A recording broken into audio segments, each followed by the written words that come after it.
Ex-husband left 5 years of being married and having 2 kids later because he realized parenthood wasn't for him and he wanted to focus on growing his career big, so I cut my losses and moved on. 12 years pass by and he's finally reaching out to connect with the kids again because he's finally retired and has this big trust fund set up for them, but is in disbelief. He's single, lonely, and own kids don't recognize him and his money can't buy their love. 12 years ago, my life took a turn I never saw coming.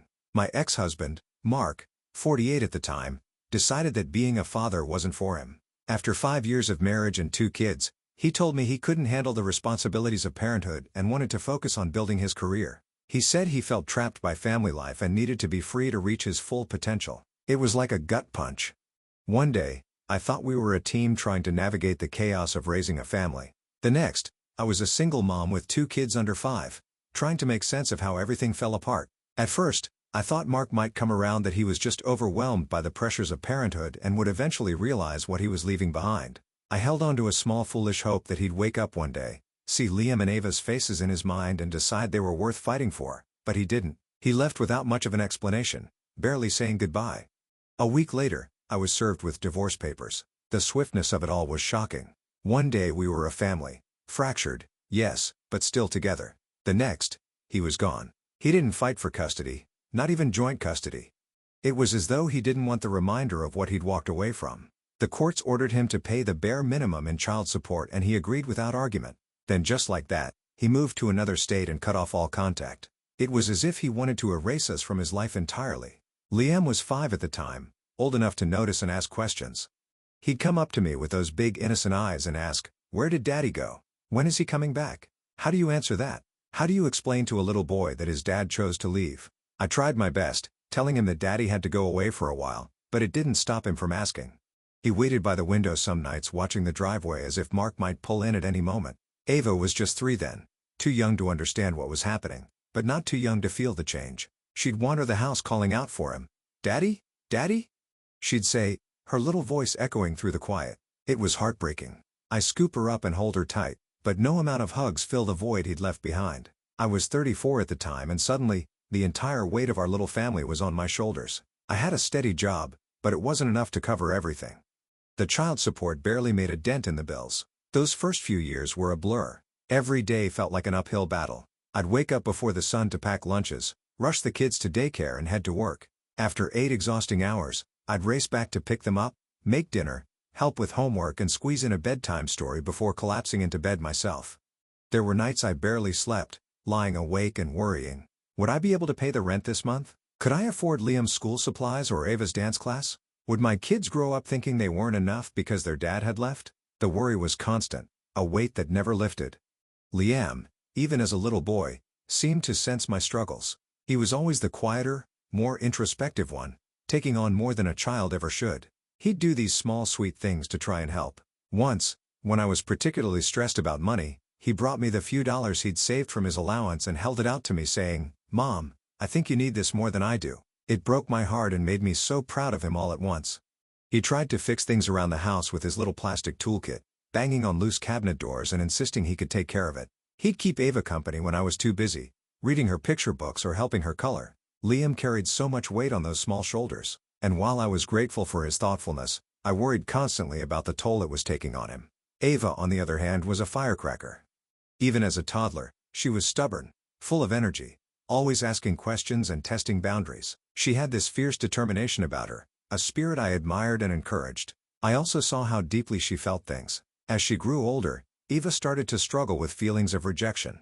She wouldn't talk about it directly, but the signs were there.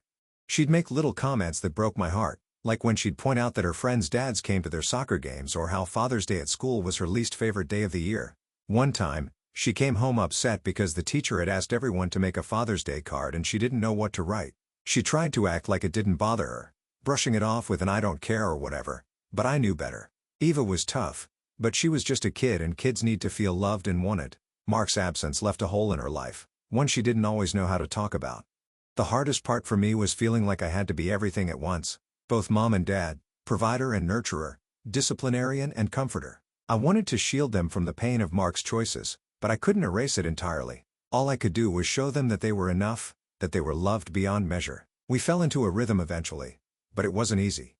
Money was tight and there were plenty of sacrifices. Liam wanted to join a club in middle school, but the fees were too high. And Ava had to settle for second-hand soccer cleats because I couldn't afford new ones still. We found joy where we could. I worked hard to make sure the kids felt safe and happy, even when I felt like I was barely holding it together.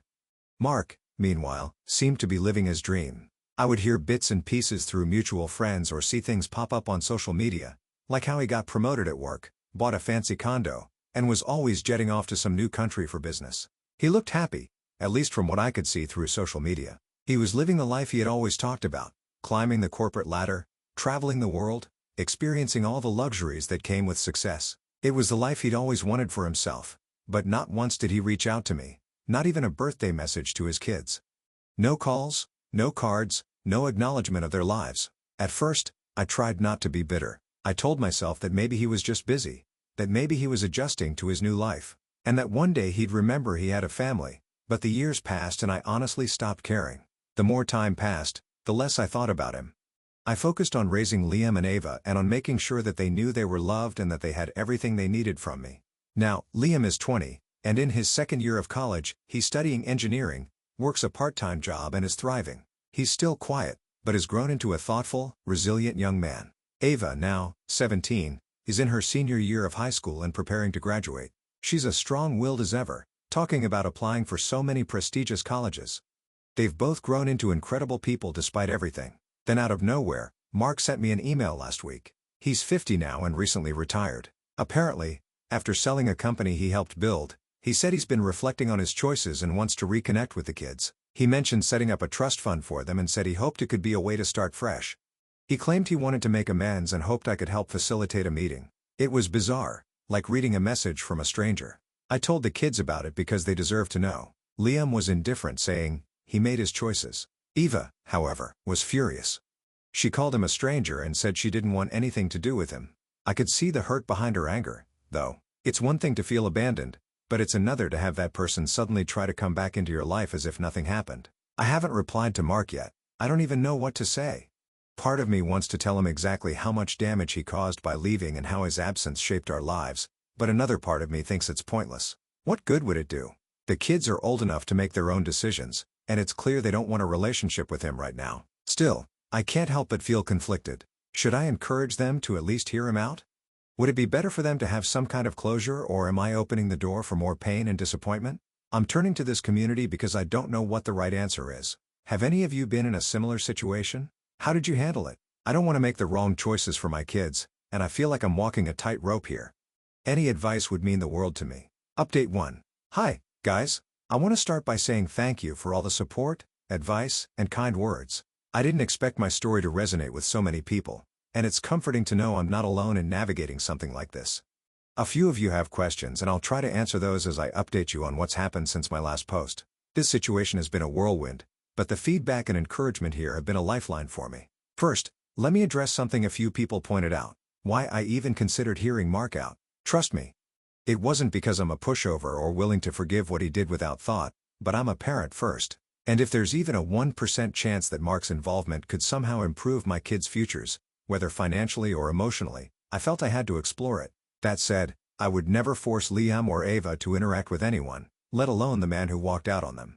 It was ultimately their decision, and I was always going to respect that. After sitting down with Liam and Ava for another conversation, this time with calm minds, it became clear we were all on the same page. Both of them firmly decided they didn't want anything to do with Mark, not even his trust fund. They both expressed that any kind of relationship with him felt like an attempt to buy back their love, which they found insulting. Liam said, "I don't want a dime from someone who couldn't even pick up the phone on my birthdays." Eva, always fiery, added that accepting his money felt like letting him off the hook for all the years he missed. So I responded to Mark and kept it short and direct, congratulating him on his success and the sale of his company. I also told him that Liam and Ava had no interest in reconnecting with him or accepting any help, financial or otherwise. I made it clear that their decision was final and based on years of feeling abandoned. I didn't sugarcoat it. I told him as kindly as I could that while his effort to make amends might be coming from a good place now, it was too late. They had built their lives without him. They didn't feel there was a space for him in them anymore. Hitting send on that email felt more satisfying than I could put into words. Some of you suggested we take the money because after all, he owed it to us. And while the thought is tempting, I just couldn't do it. I've worked too hard, And Liam and Ava have worked too hard to let him swoop in and throw money at the life he walked away from. It's not about pride, it's about principle. I want my kids to know that we don't need anything from someone who abandoned us. The life we've built is ours and I won't let his money put a price tag on it. Of course, Mark didn't take the rejection gracefully. He responded with another email this time, a little longer and more emotional. He talked about how he's changed and regrets the choices he made. He said he was lonely and hoped we could all start fresh. He even hinted that Liam and Eva might regret not having a relationship with him one day. Reading his words, I couldn't help but feel angry. Where was this regret when Eva was crying at night, wondering why her dad didn't love her enough to stay? Where was this newfound self-awareness when Liam was struggling with self-doubt, wondering if he wasn't good enough to keep his dad around? I didn't reply. I don't think there's anything left to say. It wasn't just the email that brought up old wounds for all of us over the last few days. This situation has stirred up memories I hadn't thought about in years, and I found myself remembering birthdays where the kids made wishes that their dad would come back. I thought about the time Ava wrote him a letter when she was 7 asking why he didn't love her anymore and how I had to gently explain that we couldn't send it because we didn't even have his address. I thought about all the times I saw Liam quietly watching his friends with their dads, pretending it didn't bother him when I knew it did. For Liam and Ava, it's been a mix of emotions. Liam is mostly stoic and as usual, but I can tell this stirred up some unresolved feelings. He's kept himself busy with school and work, but there's a quietness about him this week that worries me. Eva, on the other hand, has been vocal about how this has dredged up old wounds. She said it feels like Mark is trying to rewrite history by acting like he cares now when he didn't care then. It's hard to see them go through this, but I'm proud of how they handled it. They're so strong even when it hurts. On a personal note, I've been reflecting a lot too. I think part of me always wondered what I'd say to Mark if he ever came back. I imagined I'd have this big moment where I'd finally get to tell him everything I'd been holding in, the anger, the hurt, the betrayal. But now that the moment is here, I don't feel the need to say much at all. I think that's what growth looks like, realizing you don't need closure from the person who hurt you to move on. A few people here shared stories about reconnecting with estranged parents, and I want to thank you for that. It's been helpful to hear different perspectives. For now, I'm focusing on supporting Liam and Eva as they navigate their feelings about this. I've also decided to start therapy for myself again. I used to go years ago, but life got busy and I let it slip. This whole situation has brought up a lot of unresolved feelings I didn't realize I still had, and I think it's time to work through them. To anyone reading this who's been in a similar situation, thank you for your advice and encouragement. This isn't easy, but it helps knowing that there are others who face these challenges and come out stronger on the other side. I'll keep you all updated if anything changes. But for now, we're focusing on healing and moving forward just like we always have. Update 2. Hello, everyone. When I last updated, I truly believed that we were done with this entire situation. Mark had reached out. I'd responded on behalf of my kids, and we'd all moved on, or so I thought.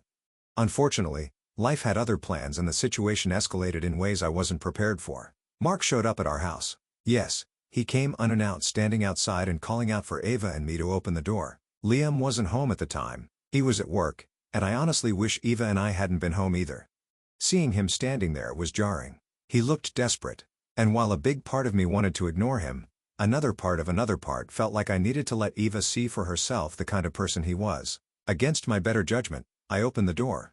The moment he stepped inside, Mark launched into a flood of excuses and justifications for his past. He claimed that everything he'd done, the years of silence, the focus on his career, the complete abandonment was all for us. He insisted that he had left to create a better future for Liam and Ava, to give them a life of comfort and privilege. Hearing him say this was almost surreal, as if he had written history in his mind to make himself the hero of a story that didn't exist.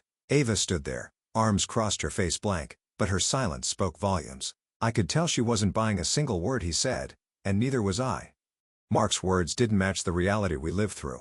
He didn't leave to provide for us. He left because he didn't want the responsibilities of a family. When it became clear that neither Ava nor I were responding the way he wanted, Mark changed tactics. He turned his attention to Eva, softening his tone, trying to appeal to her directly. He started talking about her future, mentioning how he could help her travel the world before she started college. He painted a picture of luxurious vacations, fully funded by him, as if that would be enough to make her forget the years of neglect. Ava didn't say anything, but her body language made it clear she wasn't interested. It was painful to watch him try to manipulate her. He clearly thought he could buy her affection or convince her with grand gestures when none of it worked. His demeanor shifted yet again. The pleading and charm disappeared, replaced by anger and blame. He turned on me, accusing me of poisoning the kids against him. He claimed I had brainwashed them into forgetting all the things he had supposedly done for them when they were younger. Hearing him say that was infuriating. The truth is, I've never spoken ill of Mark to Liam or Ava. I didn't need to. His actions or lack thereof spoke for themselves. Still standing there and listening to him twist the narrative was like a slap in the face. I wanted to say something to defend myself and set the record straight, but in the moment, I felt paralyzed. Mark didn't stop there. He went on and on saying that I had ruined the relationship he could have had with his children. He acted as though he was the victim, completely ignoring the fact that he was the one who chose to leave. He even had the audacity to suggest that I'd made it impossible for him to come back sooner, as if that were ever a decision I had control over. Before I could respond, Liam came home. The timing couldn't have been more perfect. He walked in immediately, sensed the tension in the room and asked what was going on. Mark tried to shift gears again, and this time turning his attention to Liam. He started talking about how proud he was of Liam's accomplishments, how he had been following his progress and knew he had a bright future ahead. He said he wanted to be part of that future to support him in whatever way he could. Liam didn't let him finish. He simply told Mark to leave. His voice was calm but firm and there was no room for argument. Mark tried to push back, insisting that he had a right to see his children and be part of their lives, but Liam stood his ground. He told Mark that he had lost that right the day he walked away, and nothing he could say or do now would change that. Watching Liam handle the situation with such strength and clarity made me incredibly proud. He didn't let Mark manipulate him or guilt him into anything. He just stood up for himself and for Eva in a way that I hadn't been able to in the moment. Mark left after that, but not without making one last comment. He said that one day we would all regret shutting him out and that we would realize he was only trying to help. It was classic Mark, always deflecting blame and painting himself as the victim. After he left, I sat down with Liam and Eva to process everything that had just happened. Ava was furious, saying that she couldn't believe he had the nerve to show up and expect forgiveness after everything he had done. Liam, as usual, was quieter, but I could tell he was upset too. He said it felt like Mark was trying to rewrite history to erase the pain he caused by throwing money at the situation. The whole ordeal has been emotionally draining. It's brought up so many old wounds, not just for Liam and Ava, but for me as well. I've been reflecting a lot on the kind of life we've built since Mark left. It hasn't been easy, but it's been ours. We faced challenges together, grown together and become stronger because of it. Mark doesn't get to come back now and take credit for any of that. I'm still processing everything that happened, but one thing is clear. We don't need Mark and we never did. His presence or lack thereof doesn't define us. We've built a life that is rich in love and resilience, and no amount of money or empty apologies can change that. Thank you to everyone who's been following the journey and offering your support. It's been a tough few days, but knowing that there are people out there who understand and care has made a world of difference. I'll keep you updated if anything else happens, but for now, we're focusing on healing and moving forward. Update 3. Hi guys, I'm back again. A few days ago, something else happened and I thought you should know. Things have finally come to a close, but it wasn't without one last dramatic encounter. Ava and I were out doing our regular grocery shopping. It was a normal day, nothing out of the ordinary until we came across Mark. I don't know how it happened, but there he was standing a few aisles away. I saw him before he noticed us, and for a moment I thought maybe we could just keep moving and avoid any kind of interaction. But of course, Mark spotted us and he wasn't about to let the opportunity pass. He made a beeline for us and immediately started shouting, drawing attention to himself like always. He accused me of taking the kids away from him, asking if I was happy now that I succeeded in turning them against him. He was loud, angry, and completely oblivious to the fact that we were in a public place. Ava stood frozen beside me, and I could feel her tense up as Mark continued his tirade. That was my breaking point. I'd held my tongue before and let him have his say and tried to take the high road, but this time I couldn't stay silent. I turned to him and asked very clearly and loudly how exactly I had taken his kids away from him when he had been missing in action for 12 years. I asked him where he was during the birthdays, the holidays, the milestones. Where was he when Liam was struggling in school or when Ava needed someone to cheer her up at her dance recital? I reminded him that he was the one who chose to walk away, not me, and that his absence was entirely his doing. Mark didn't have an answer to any of it. He just stood there stunned, and I let out 12 years worth of frustration. For the first time, I wasn't holding back. I wasn't polite or measured. I was honest, and it felt good. It felt like finally closing a chapter I didn't even realize was still open. But then I noticed people starting to gather. Shoppers were stopping to watch their carts idling as they stared at the scene Mark had created. And that's when I realized I'd said enough. I didn't need to prove anything to him or anyone else. Ava and I turned to leave, but Mark tried to follow us, still shouting something about how I'd ruined his relationship with his kids. Thankfully, a store employee stepped in. He got in between us and Mark told him very firmly that if he took one more step, they would call the cops. Mark looked like he wanted to argue, but must have realized he had no leg to stand on. He backed off, and Eva and I left the store. On the way home, I kept replaying the encounter in my head. I just cannot describe how emotional I felt. A little bit of relief, anger, sadness, and even a bit of guilt for losing my temper in public. Eva was quiet for most of the ride, but when we got home, she told me she was proud of me for standing up to him. That meant the world to me because all I've ever wanted is to show my kids that they deserve better than what Mark gave them. Since that day, Mark has disappeared.